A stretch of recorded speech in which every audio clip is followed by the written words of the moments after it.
지금부터 제가 공공부문 AI 활용 현황과 소프트웨어 산업의 주요 이슈에 대해서 말씀드리겠습니다.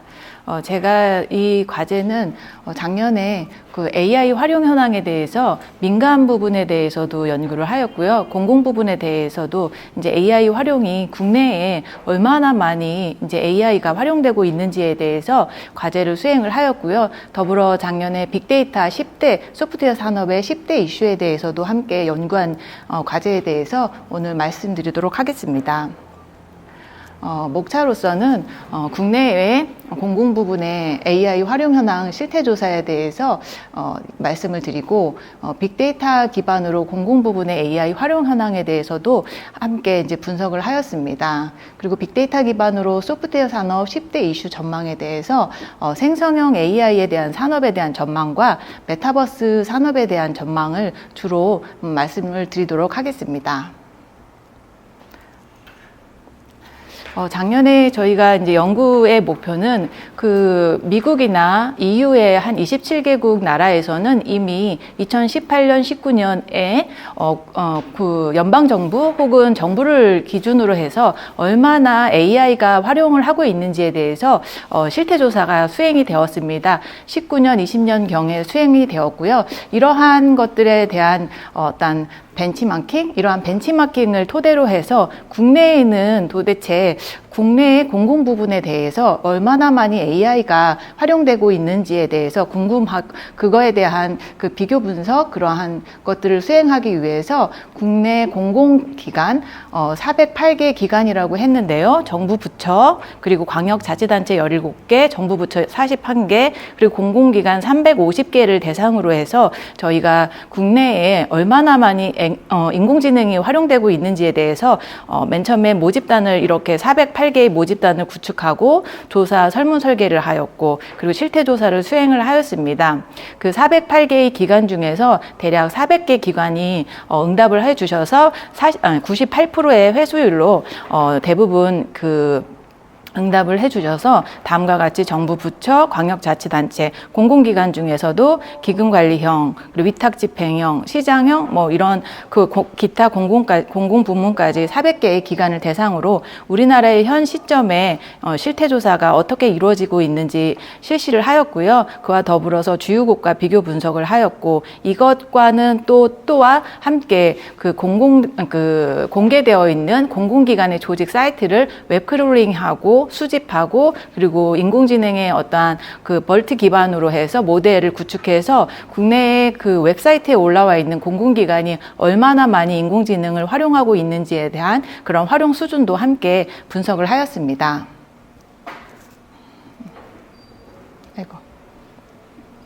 그래서 저희가 이제 첫 해로 실태 조사를 수행을 하게 되었는데요. 그 조사 내용은 다음과 같습니다. 일반 기관에 대한 일반 현황이나, 그리고 지금 현재 인공지능 기술이 얼마나 많이 도입되어 있는지, 기관별로 얼마나 많이 도입하고 있는지, 미도입된 사유는 무엇인지, 그리고 인공지능의 어떠한 목적은 무엇이고 활용 수준은 어떻고, 또 인공지능의 활용 기술 분야는 어떤 분야이고, 그리고 인공지능을 도입하려고 하는데 애로사항 혹은 정책이 필요한 정책이 무엇인지, 그리고 관력 인력, 그리고 이제 실제로 저희가 작년에 실태 조사를 하다 보니까 공공기관에서 상당히 많이 정말 고도화된 인공지능 기술을 가지고 AI 활용을 하는 많은 기관을 조사할 수 있었습니다. 그래서 우수 사례에 대한 대략 10개 정도의 우수 사례에 대한 그런 공공 부문에 대한 그 사례 성과집도 함께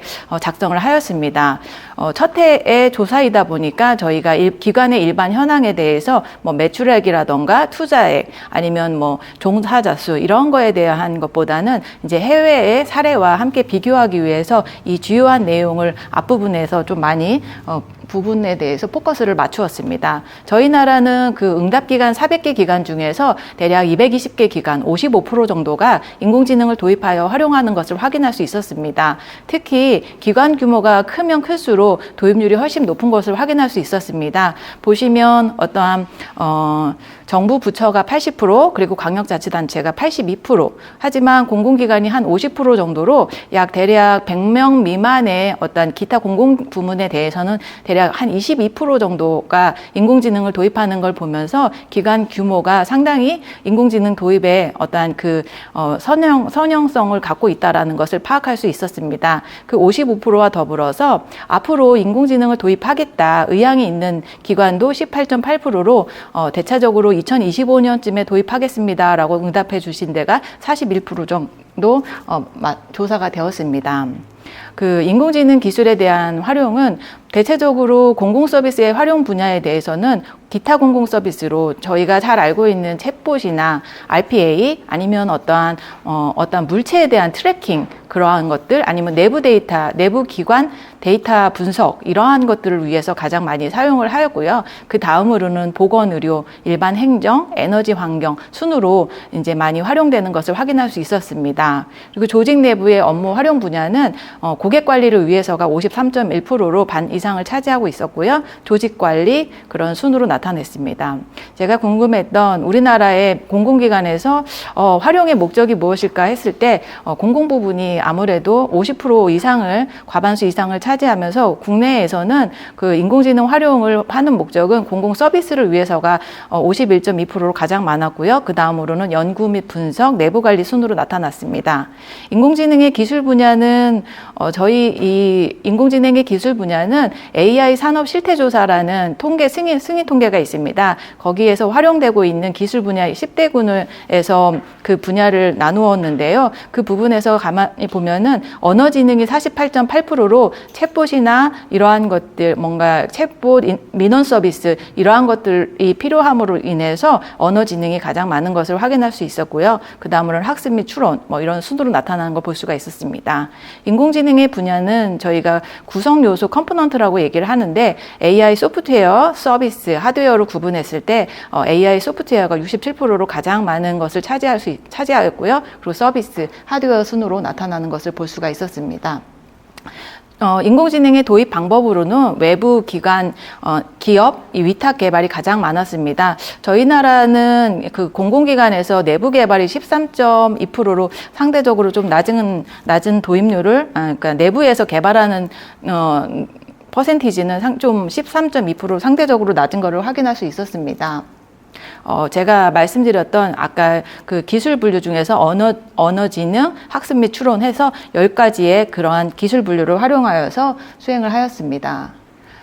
왜 내부에서 개발하지 않을까요? 하면서 이제 조사를 해본 결과 역시 단연 내부 전문 인력이 부족하기 때문에가 이제 80.9%로 거의 기관 관리형 준정부기관은 100%가 이제 전문 인력이 부족하다라는 응답을 하였습니다. 상당히 그 인력 부족, 인력난이 여기에서 상당히 좀 드러나게 저희 나라의 인공지능 내부 조직 역량 강화 이러한 것들에 대한 그러한 필요성을 볼 수 있는 그러한 부분이었습니다. 인공지능의 도입 장애 요소는 예산 부족이 가장 많았고요. 그 다음에는 이제 신규 인력 채용의 어려움, 기존 인력의 역량 부족 등의 순으로 나타났습니다.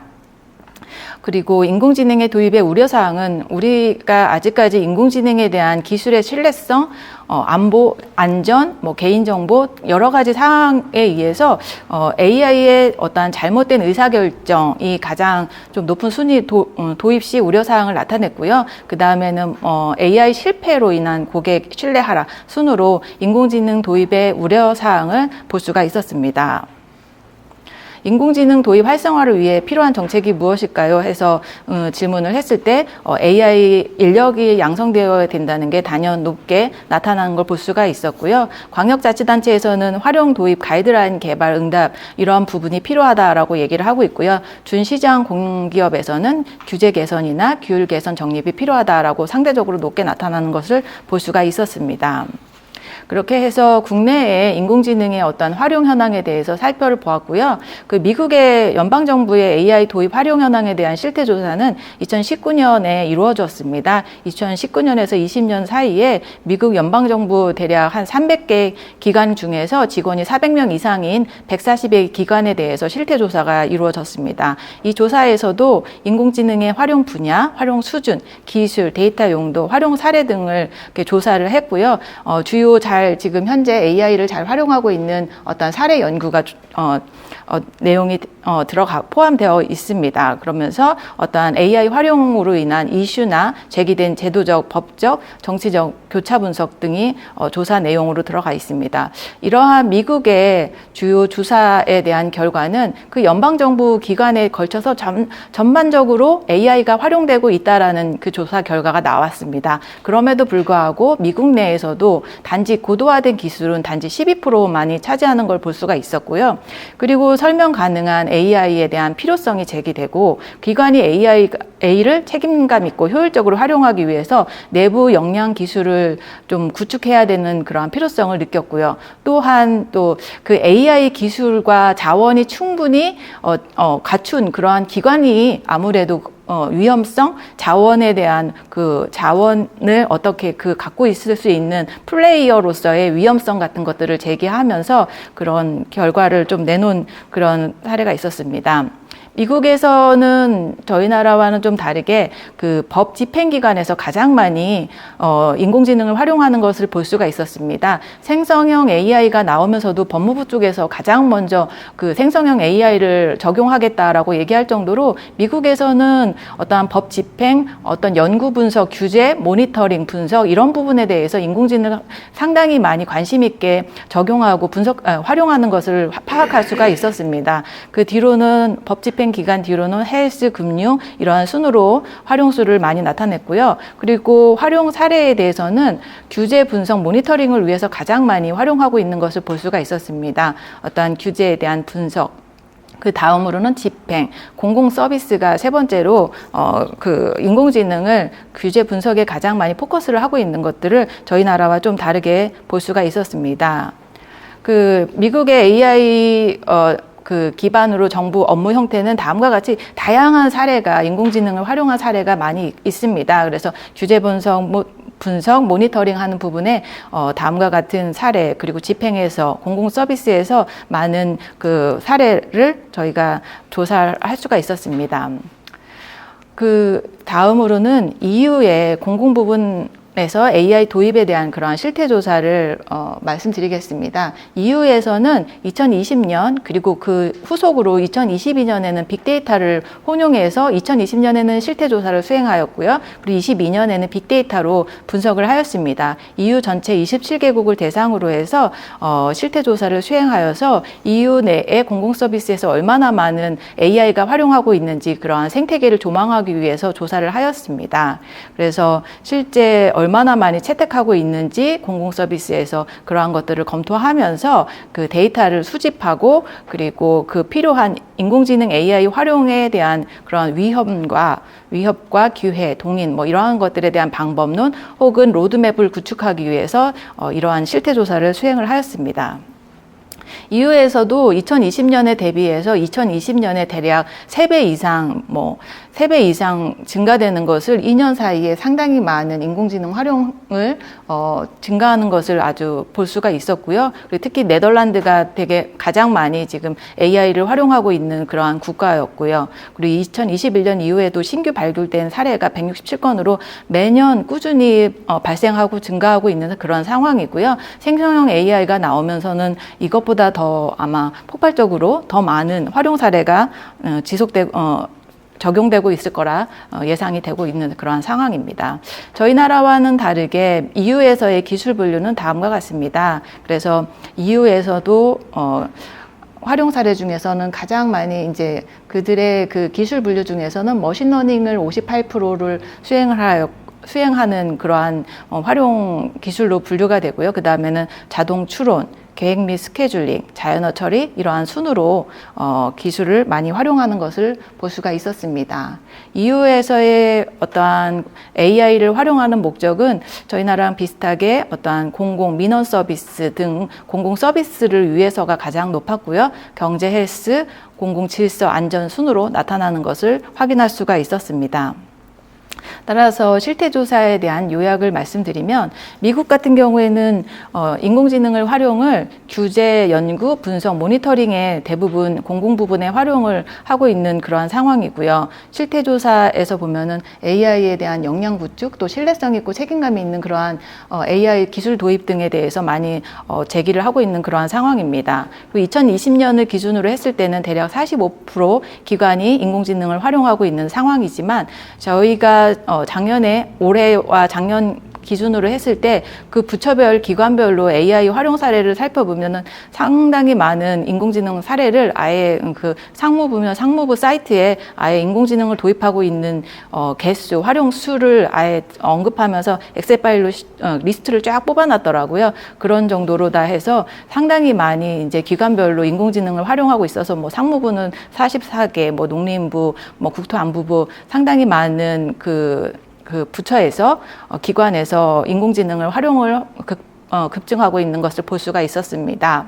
그리고 또 조금 저희 나라와 비교하고 싶었던 부분은 미국 같은 경우는 대략 한 53% 내부 직원이 인공지능을 개발하면서 인공지능을 활용하고 있는 것을 살펴보았지만 저희 나라는 제가 전에 말씀드렸듯이 그 내부 직원이 인공지능을 활용하는 경우는 단지 13%에 불과하기 때문에 저희 나라도 좀 내부의 역량을 좀 강화하기 위한 그러한 정책적인 방안 이러한 것들이 좀 모색됐으면 하는 그러한 정책 시사점을 뽑아낼 수 있었습니다. EU에서도 이제 저희 나라와 비슷하게 공공 서비스를 위한 AI 활용 현황이 대부분이고 그 20년 대비 22년에 상당히 많이 증가되는 걸 볼 수 있었고요. 그리고 국내에서는 최초로 AI 활용 현황에 대한 실태 조사가 이루어졌고요. 22년을 기점으로 했을 때는 대략 55%로 상당히 많은 그래도 인공지능을 도입하고 있는 그러한 상황이었습니다. 하지만 기타 공공 서비스 순으로 해서 기술의 고도화보다는 어떠한 인공지능의 어떠한 챗봇, 자연어 처리 기반으로 하는 그러한 챗봇이나 RPA 정도가 대부분을 차지하고 있는 것을 보았습니다. 그래서 이러한 챗봇 등 자연어 처리 기술이 필수적인 공공부문 서비스에 챗봇을 활용하여서 업무 효과를 극대화하기 위한 그러한 필요성이 제기되고 있는 상황입니다. 따라서 많은 부처에서도 여전히 많은 부처에서 챗봇과 같은 어떠한 챗GPT를 활용하여서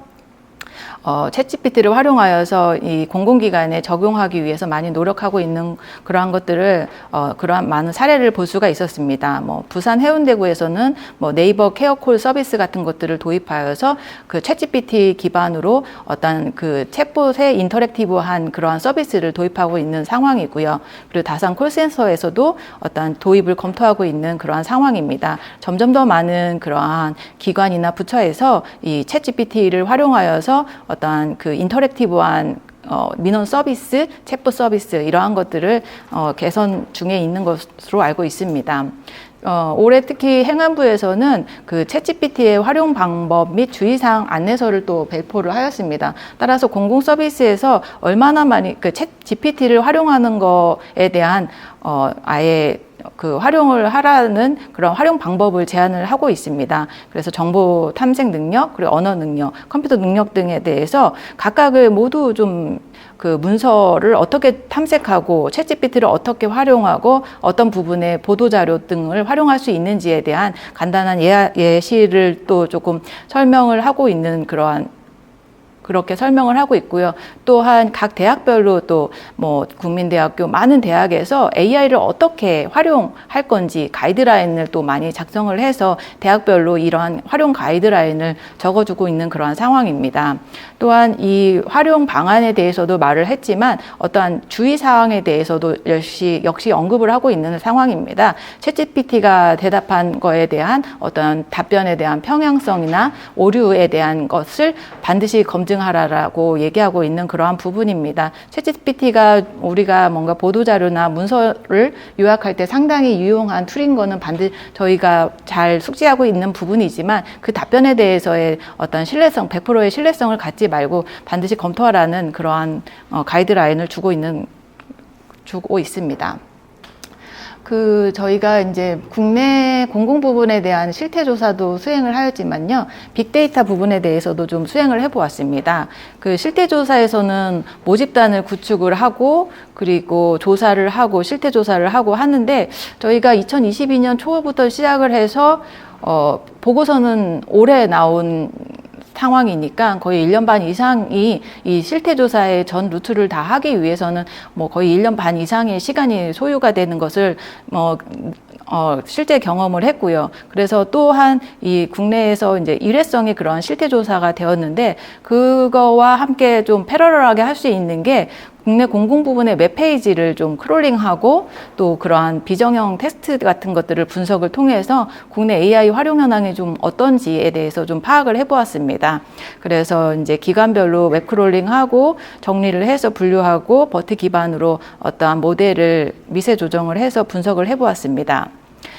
빅데이터를 좀 수행을 했을 때는 가장 좀 강조할 수 있는 거는 어떠한 활용 현황에 대한 인공지능 관련성을 좀 파악할 수 있다라는 것입니다. 기관별로 어떠한 인공지능을 얼마나 많이 활용하고 있고 유관하고 있고 얼마나 가장 많이 빈도수 이러한 것들을 활용하고 있는지에 대해서 기관별로 쭉 활용 수준을 분석할 수 있다라는 것입니다. 그래서 이러한 부분은 실태조사에서는 상당히 정량적으로 정성적으로 표현할 수 있지만, 저희는 이제 만약에 이제 빅데이터로 들어가게 되면은 실제 얼마나 많은 기관이 인공지능을 관심 있게 많이 활용하고 있는지를 조금 파악할 수 있는 그러한 부분이었고요. 나머지 조사에 대한 항목도 인공지능의 도입 목적, 활용 목적, 분야 이러한 것도 똑같이 실태조사에서 조사한 것과 같이 똑같이 빅데이터에서도 분석을 하였습니다. 따라서 인공지능 관련성이 높은 부분은 교육기관, 의료기관, 광역자치단체, 기초단체 순으로 나타나는 걸 볼 수 있었고요.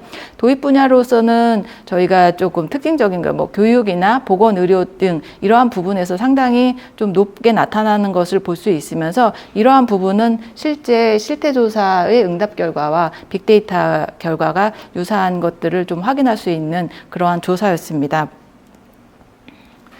실태조사에 대해서는 제가 요 정도까지 말씀드렸고요. 지금부터는 이제 작년 연말에 저희가 이제 2023년 소프트웨어 산업 10대 이슈에 대해서 제가 발표를 했습니다. 그 발표 중에서 특히 1순위를 차지하고 있었던 인공지능 모델과 메타버스를 좀 중심으로 해서 말씀을 드리도록 하겠습니다.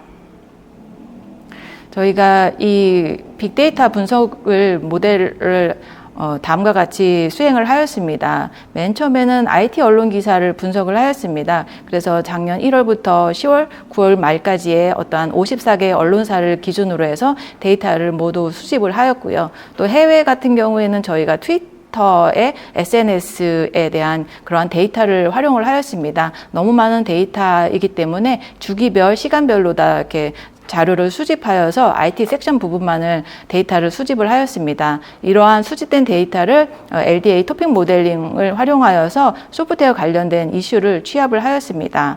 이렇게 소프트웨어 관련된 이러한 이슈를 저희가 이제 소프트웨어 관련 종사자 980명을 대상으로 해가지고 설문조사를 하였습니다. 이러한 설문조사는 1위부터 10위까지에 대한 순위이기 때문에 풀 랭크 프로시저로 다 해서 순위를 좀 1위부터 10위까지 다 척도를 매기는 그러한 순으로 해가지고 점수를 매겨서 그 이슈에 대한 랭킹을 세웠습니다. 이러한 이슈에 대해서 이슈별 키워드 안을 도출을 하였고요. 키워드된 도출을 내부 의견 그리고 외부 전문가를 통해서 마지막 소프트웨어 산업의 10대 이슈를 도출을 하였습니다. 앞부분에서는 세부 저희가 데이터 프로세싱 하는 그런 프로시저고요. 작년에 1월부터 9월 말까지의 어떠한 그 키워드별 검색 데이터는 당연히 인공지능이었습니다.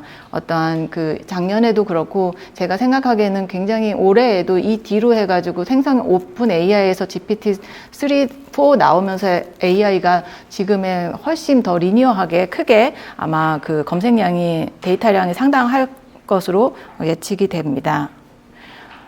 소프트웨어 분류별 토픽 트렌드는 우리가 알고 있는 그 디지털 기술로 다 정리를 할 수가 있었습니다. 포괄해가지고 IoT부터 AI, 빅데이터, 클라우드, 블록체인, 메타버스 순으로 하고 그리고 소프트웨어 산업별로 반도체와 제조 혁신, 의료 혁신 순으로 자동차까지 쭉 소프트웨어 산업에 대한 그러한 이슈도 도출할 수 있었고요. 작년에 또 시의를 반영하여서 소프트웨어 정책도 이렇게 나오는 것을 볼 수가 있었습니다. 특히 이 중에서 저희가 이제 가장 많이 좀 엉켜 있는 가장 많은 데이터를 볼 수 있었던 게 초거대 AI의 무한 경쟁 부분이 가장 크게 나타나는 거, 그리고 블록체인에서의 암호화폐의 어떠한 성장 페이지, 신뢰성 문제 이러한 것들에 대해서 상당히 많은 그 이슈가 있었던 그런 한 해였습니다. 이러한 그 안을 가지고 저희가 이제 980명의 다음과 같이 업종별, 경력별로 다 나눠서 980명에 대해서 설문조사를 해서 1위부터 10위까지 다음과 같이 10대 이슈를 선정을 하였습니다. 1위에서는 인공지능 기반 모델의 고도화로 선정을 하였고요. 그 다음부터 2위부터 10위까지 쭉 순위가 있었습니다. 거기에서 이제 제가 오늘 좀 대체적으로 말씀드리고 싶은 부분이 1위의 인공지능 기반 모델의 고도화와 그리고 산업 메타버스의 확산, 이 두 가지에 대해서 조금 전망에 대해서 말씀드리도록 하겠습니다. 인공지능 기반 모델의 고도화라고 했습니다. 저희가 많이 알고 있는 트랜스포 모델, 파운데이션 모델, 초거대 AI 다 같은 용어입니다. 다 같은 용어로서 이러한 파운데이션 모델이 AI의 어떠한 파라다임을 시프트했다라고 얘기를 하고 있습니다.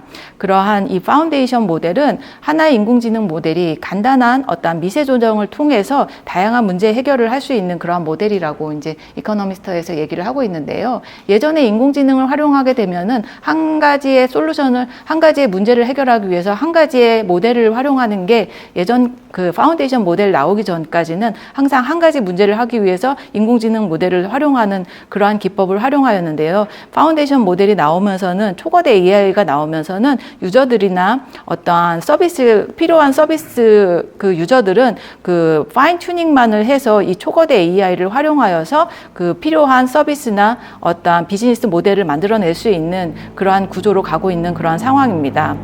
스탠포드에서 다음과 같이 지난 30년간의 인공지능의 어떠한 기술에 대한 진화에 대해서 얘기를 하고 있습니다.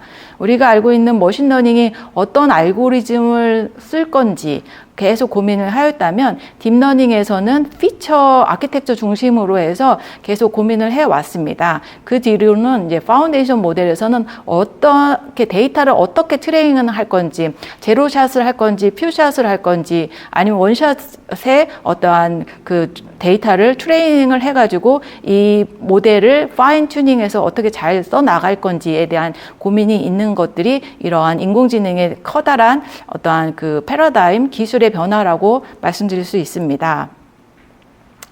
그 세계 AI에 대한 시장이 고속 성장 중이고 또 생성 AI가 부상되고 있다라고 말하고 있습니다. 이 지금 데이터는 IDC의 2022년 버전입니다. 그러다 보니 아마 23년에 업데이트된 버전은 상당히 많은 시장들이 좀 바뀌었을 거라 생각되지만 그래도 2023년 기준과 21년부터 26년간 연간 18.6% 정도 이렇게 고속 성장하는 것을 볼 수가 있었고요. 국내 소프트웨어에서도 대체적으로 2023년을 기준으로 했을 때는 약 2조 59억 원 정도의 시장 규모가 예상되는 만큼 상당히 인공지능 시장이 상당히 글로벌적으로 크고 있고 국내에서도 상당히 계속해서 고속 성장하고 있는 것들을 볼 수가 있습니다. 이러한 시장은 챗 GPT 이후에 생성 AI 시장은 글로벌 AI 기업들의 어떤 개발 속도전이라고 얘기를 하고 있습니다. 저희가 이제 오픈 AI사에서 뭐 챗 GPT 1부터 만약에 1.17억 개의 파라미터를 시작해서 이러한 그 초거대 AI를 만들어 나왔다면 챗 GPT 3에서는 1750억 개로 해서 어떠한 그 언어 기능, 검색 기능, 뭐 다양한 이미지, 다양한 그러한 기능을 모두 고도화하고 있는 그러한 상황이고요. 챗 GPT-4에서는 이제 파라미터 수는 비공개지만 그래도 이쪽에서 이제 MS와 협력하여서 챗 GPT를 탑재하면서 계속해서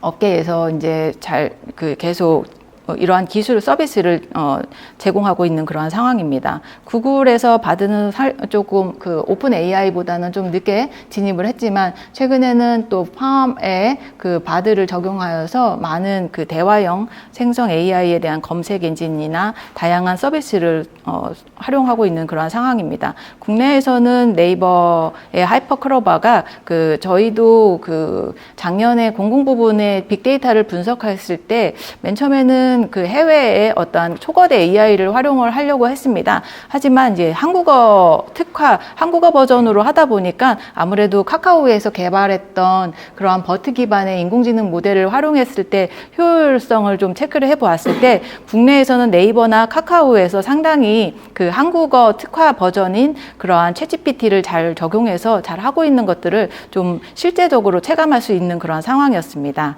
그리고 초거대 AI에 대한 그 국가별로 이렇게 특허를 출연하고 있는 걸 보면요, 미국, 중국, 일본, 한국 순으로 해서 많은 그 초거대 AI에 대한 그러한 특허 출원을 지난 10년간 볼 수가 있습니다. 다음과 같이 그 초거대 AI에 대한 그러한 부상이라고 해서 MS의 MTNLG, 뭐 구글의 팜, 뭐 그 딥마이너의 고퍼 뭐 이런 식으로 해가지고 상당히 많은 파라미터 수를 가지고 지금 데일리로도 바뀌고 있는 그런 상황인 것 같습니다. 그래서 파라미터 수와의 경쟁, 그리고 모델, 서비스, 비즈니스 모델에 간의 그러한 경쟁, 이러한 것들이 상당히 좀 뜨거운 그러한 상황입니다. 국내에서는 대규모 자본과 인프라가 요구되는 초거대 AI는 네이버, 카카오, LG 뭐 이런 순으로 해서 대기업이 중심이 되어서 초거대 AI를 개발하고 그들이 갖고 있는 어떠한 비즈니스 모델 그리고 자사의 서비스 이러한 것들에 특화하여서 초거대 AI를 적용하고 있는 그러한 상황입니다.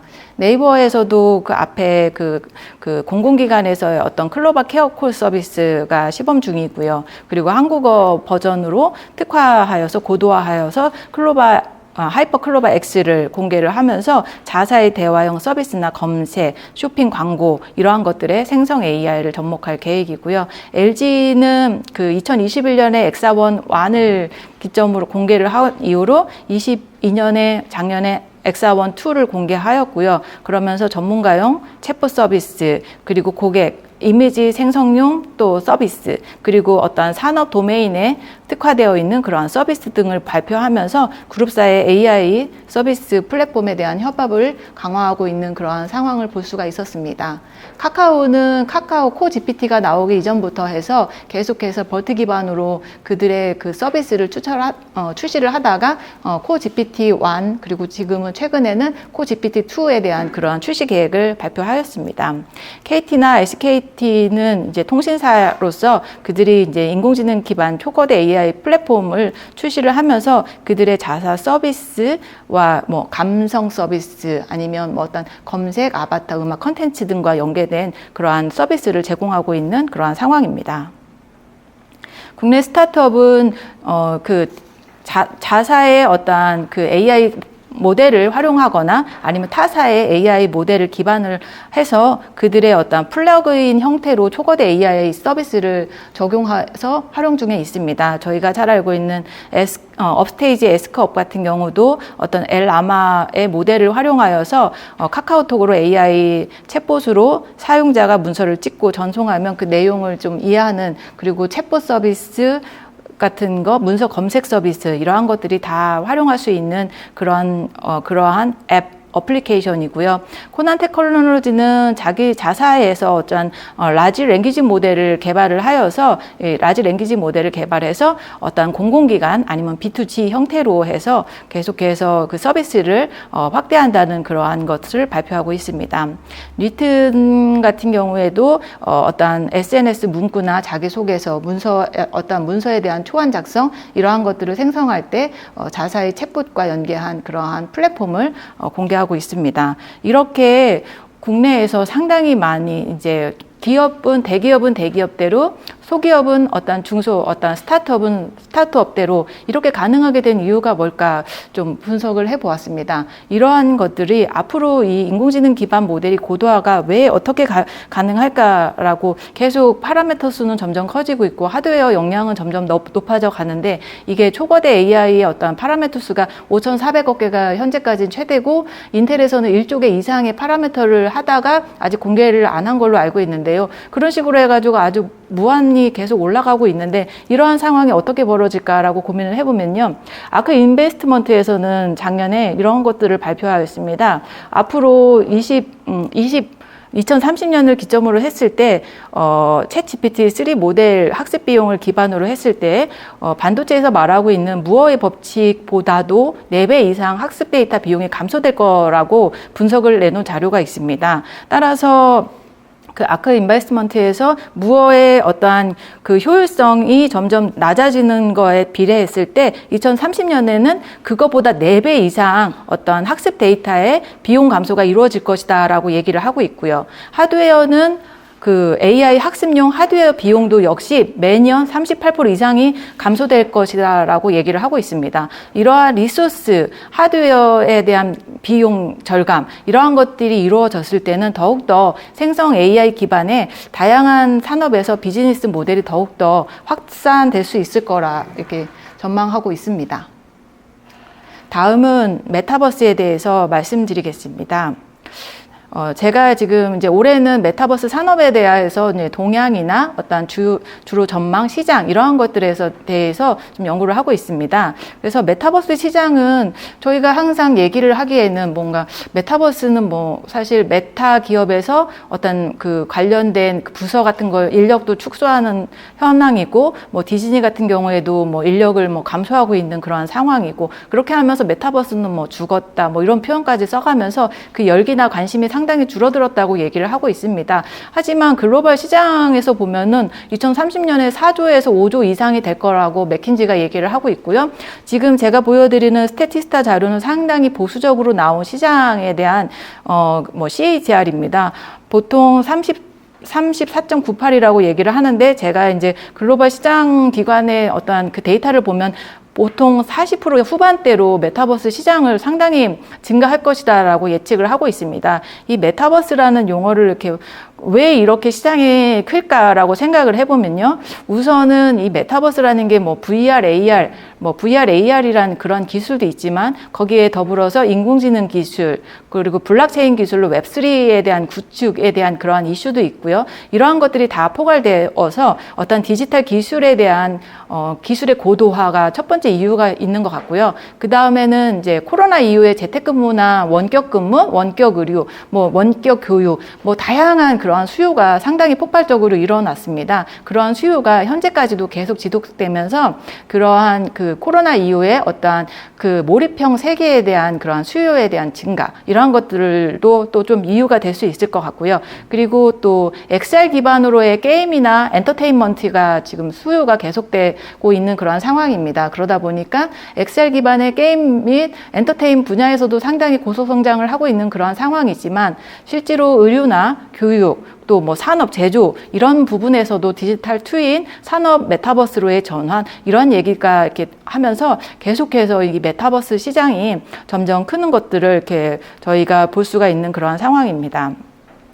그래서 보시면 또 사용자 수도 2030년에 뭐 17.6% 정도 증가해서 14억 5,100만 명에 이를 것이다라고 스태티스타에서 얘기를 하고 있는 그런 상황입니다. 제가 메타버스 산업에 대해서 한 3개 정도 올해의 이슈에 대해서 한 3개 정도를 좀 뽑아봤습니다. 메타버스 산업이 올해에는 어떻게 조금 이렇게 이루어지고 있는지 첫 번째가 메타버스와 생성 AI 융합 기업으로 하면서 서비스가 확장되는 걸 볼 수가 있었습니다. 노블럭스나 어도비, 유니티 이러한 기업들은 게임을 만들거나 어떤 텍스트를 갖고선 뭐 컨텐츠를 만들고, 어도비 같은 경우는 이미지들을 만들어서 객체와 같은 다양한 3D 형태의 많은 모델들을 보여주고 있고 생성하는 그러한 것들을 보여주고 있는데, 이러한 모든 많은 기업에 이거 이외에 대부분 많은 뭐 국내에서도 네이버의 제페토 이러한 데에 생성형 AI를 접목시켜가지고 소비자가, 이용자가 상당히 빠르게 뭔가 코드 별로 몇 줄 없는 상황에서 얼마든지 우리가 볼 수 있는 아주 그럴싸한 코드를 만들어주기도 하고, 그럴싸한 3D에 대한 그러한 쉐입 이런 것들을 바로바로 제공해 줄 수 있는 게 이제 생성 AI와 메타버스 컨텐츠와의 융합으로 해서 상당히 발전되고 있는 걸 볼 수가 있었습니다. 따라서 생성 AI 기반의 메타버스는 우리가 활용하고 있는 모든 데이터, 텍스트, 이미지, 비디오, 객체 생성 이러한 것들에 대해서 상당히 많은 그 어플리케이션, 서비스 이러한 것들에 대해서 아주 그냥 폭발적으로 올해 많은 그러한 서비스 이러한 것들이 일어나는 것들을 볼 수가 있었습니다. 그리고 두 번째는 기기에 대해서도 조금 파격적으로 애플까지 들어와서 그 삼성과 구글 또 MS 이러한 데는 또 그 기기, XR 기기에 대해서 협력을 하면서 그 차세대 기기에 대해서 협력하면서 기기를 준비하고 있는 그러한 상황이고요. 애플은 애플 단독으로 올해 6월에 비전 프로를 공개를 하였습니다. 공개를 하여서 공간 컴퓨팅이라는 개념을 처음으로 여기에서는 MR이나 XR이라는 표현보다는 딱 그냥 공간 컴퓨팅이라는 그러한 개념을 갖고 나오면서 얘기를 하고 있는 상황이고요. 이러한 거에 대한 제품에 대한 스펙은 상당히 고사양으로 해서 저희가 디스플레이나 뭐 칩이나 카메라 이러한 것들은 저희 컴퓨터보다도 더 훨씬 더 높은 고사양을 내부에 갖고 있으면서, 또 애플의 많은 어플리케이션과 함께 연동할 수 있는 그러한 구조로 지금 소프트웨어를 계속 지속적으로 개발하고 있는 상황에서 내년 1월에 출시 예정이라고 하는데, 1월 뭐 내년 초에 출시가 되면은 상당히 좀 폭발적인 인기가 조금 예상되는 그러한 부분입니다. 그리고 메타는 퀘스트 2 이후로 퀘스트 3를 올해 10월에 출시를 했습니다. 그 업계에 어떠한 이러한 컨텐츠를 제작하고 만들고, 또 이러한 분들은 이러한 메타버스 이 퀘스트를 계속 지속적으로 활용하고 또 쓰면서 이렇게 또 얘기를 해주시는데, 퀘스트 3에 대해서 또 보면은 그래픽이나 디스플레이, 오디오 모든 면에서 본인 그 많은 기술 고도화를 이루었다고 얘기를 하고 있고요. 그리고 컨텐츠도 그 기존에 비해서 상당히 많은 컨텐츠를 추가하여서 유저 프렌들리하게 많은 기술이 이제 접목해서 들어가고 있다고 얘기합니다. 근데 이제 최근에는 컨트롤러 부분이나 이런 것들이 이제 매끄럽게 추적되고 모션 트래킹 부분에서 약간 문제가 있어가지고 그러한 것들도 있긴 하지만, 상당히 그 메타에서도 열심히 계속해서 새로운 제품을 개발하기 위해서 진행 중에 개발을 가속하고 있는 그런 상황입니다. 퀄컴 같은 경우는 이 두 개와는 좀 다르게 80개, 전 세계 한 80개의 VR, AR 기기 안에 이 퀄컴 칩이 다 들어가 있는 그런 상황입니다. XR, VR 칩과 어떤 스냅드래곤의 어떤 VR 칩, 아니면 AR 관련되어 있는 스마트 글라스를 위한 스냅드래곤 칩, 이렇게 하면서 이러한 것들을 출시하면서 이러한 칩이 바로 메타의 어떤 그 중심 칩으로, XR 칩으로 들어가서 이들이 같이 협업할 수 있는 구조, 그리고 많은 이제 중국의 XR 기기들이 이 퀄컴 칩을 활용하면서 이들의 어떤 XR의 산업 생태계가 상당히 많이 확산되고 있는 것들을 저희가 이제 볼 수가 있습니다. 메타버스에서는 저희가 이제 제목을 뽑기는 산업 메타버스로의 확산입니다. 보시다시피 2030년을 기준으로 봤을 때는 게임이나 엔터테인먼트 뿐만 아니라 이 메타버스가 이제 인더스트리얼 메타버스로 가면서는 상당히 이제 파급 효과가 클 것이다라고 해서 시장도 2배 이상 이렇게 확장되는 것을 볼 수가 있습니다. 저희가 뭐 메타버스에 대해서는 그 다음과 같은 많은 산업에 대해서 다양한 적용 사례를 많이 보셨을 것으로 예상이 됩니다. 교육부터 해가지고 소매, 헬스케어, 그리고 건축, 부동산, 다양한 서비스와 어떠한 AI 기술에 대한 개선된 것과 XR의 결합으로 해서 상당히 많은 그 산업 메타버스에서 산업에서의 메타버스의 확산이 상당히 전망되고 있는 그러한 부분입니다. 그래서 해외인 경우에는 엔비디아가 상당히 BMW와 아니면 지멘스와 어떠한 디지털 공장을 하기 위해서 협업하고 있고, 또 MS와도 협업을 하면서 상당히 열심히 엔비디아의 어떠한 XR 관련된 그러한 플랫폼을 함께 협력하여서 응용 어플리케이션을 계속해서 만들어내고, 어떤 디지털 트윈의 시뮬레이터 등을 이렇게 제공하면서 상당히 효과가 좋은 그러한 것들 많은 도입 사례를 보여주고 있고요. MS도 그 전에는 뭔가 스페이스 XR 이러한 것들을 개인 기기에서 그러한 것들은 좀 포션을 빼버리면서 아예 산업용 메타버스로 가겠다라고 하면서 그들의 어떠한 클라우드 시스템, 애저 시스템과 함께 연동되어 있는 부분에 대해서 많은 서비스와 그 활용 분야를 앞으로 많이 내놓겠다라고 이제 선언을 한 것을 볼 수가 있었고요. BMW인 경우에는 저희가 헝가리나 중국 공장에 디지털 공장을 세워서 이러한 디지털 공장을 세우는데 거의 6배 이상, 6개월 이상 단축했다라고 하면서 생산성 향상을 가장 많이 얘기를 하고 있는 그러한 부분입니다. 국내의 어떠한 메타버스에 대한 산업 동향은 역시 제페토나 어떠한 컴투버스 이러한 부분에 대해서는 상당히 인공지능 기술을 고도화해서 메타버스 플랫폼을 제공하고 어떤 컨벤션 센터를 공개하면서 이들이 이제 기술을 고도화하는 반면에 또한 또 메타버스와 블록체인과의 어떤 융합을 위해서 어떤 SKT에서는 이 브랜드 안에 유료 재화를 스톤 같은 것들을 도입을 하면서 이러한 그 NFT 블록체인을 계속 다양한 블록체인 기업과 협력을 하여서 메타버스에 어떤 경제 시스템을 도입을 하기 위해서 상당히 노력하고 있는 것들을 볼 수가 있고요. 또 응용 분야, 부동산 분야, 제조 분야, 건축 분야 이런 부분에서는 AI 기술을 고도한 부분에 어떠한 3D 메타버스 공간을 제작하기 위해서 상당히 많은 AI 기술로 해서 어떤 어플리케이션을 만들고 있는 그러한 상황을 저희가 볼 수가 있었습니다. 그렇게 이제 메타버스까지 정리가 되었는데요. 마지막으로 이제 제가 느끼는 결론은 작년에도 마찬가지고 올해에도 OECD의 한국 경제 성장률이 1.5%고 내년도에는 더욱더 이제 하향될 거라고 얘기하면서 경제 둔화가 본격화될 예정이고요. 지금 전쟁과 뭔가 신냉전, 고금리로 인해서 소프트웨어 산업이 저희도 실제로 조금 저희의 어떤 예산 이런 것들이 상당히 축소되고 투자나 이런 것들이 막 어그레시브하게 공격적으로 되지 않는 그러한 상황입니다. 이러한 상황에서도 AI 관련된 국내 소프트웨어 산업은 성능이 높은 생성 AI 그러한 기반으로 해서 많은 새로운 기술 및 서비스가 그러한 출현이 두드러질 전망으로 보여지고 있고요. 메타버스는 가상과 현실, 아직까지의 기기에 대한 장벽, 배터리, 기타의 어떠한 컨텐츠에 대한 부족, 이러한 것들에 대한 허들을 해결하기 위해서 상당히 노력을 해야 되는 그러한 기술 부분이고요. 블록체인은 아직은 신뢰성 부분에 대한 문제를 해결을 해 가면서 이 블록체인이 웹3 기반으로 이제 같이 창출할 수 있는 중장기적인 노력이 필요할 것으로 보여지고 있습니다. 그래서 소프트웨어 산업의 기술 경쟁력의 핵심인 소프트웨어와 인공지능에 대한 인재 양성을 위한 그러한 지속적인 대비가 그러한 필요한 상황입니다. 네. 이상으로 저희 강의를 마치겠습니다. 감사합니다.